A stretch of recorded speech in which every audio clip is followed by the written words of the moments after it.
Hi YouTube, welcome back to Wtf Rc Cars. So carrying on with the quick vids for the NB4 Plus. And in this one, we're going to be looking at engine cut.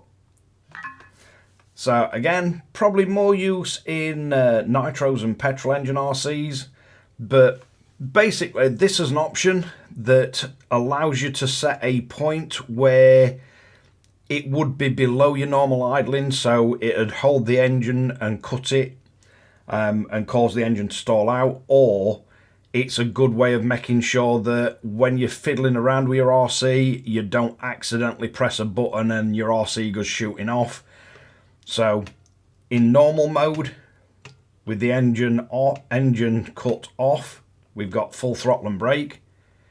If you turn this on, it will stay at the set point, and no matter how much you pull the throttle or press the brake, you get no input whatsoever. So basically on this, most people would set it up so the engine will cut out at a certain throttle position if it's held there.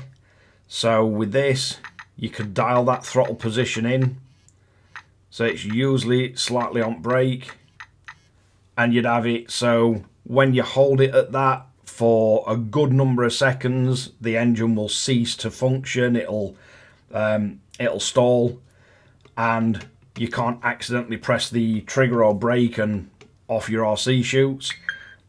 And also with this, if we go in and have a look, so if we choose a random button, so we should be able to scroll through and we see engine cut. If we then come out of that, but unlike the idle up, you can't set one of the variable dials to be the engine cut point. So if we go onto the main screen, you've got the little icon there. If you press the engine cut button, we see channel 2 drops to a minus figure and as little orange light comes on. And if we go into the engine cut screen, we can see it does enable it. We've got no throttle, disable, full throttle and brake, and then you adjust the actual point of which it's going to hold the throttle in this position.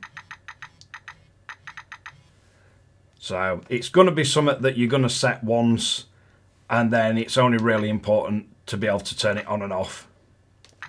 But it's just a quick explanation of what you might use engine cut for, how to set it up, how to assign it to a switch.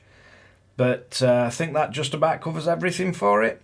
But thanks a lot for watching WTF Rc Cars. If you like this kind of content, don't forget to like and subscribe, hit the notification bell, share to friends and family, and catch you guys again in the next one.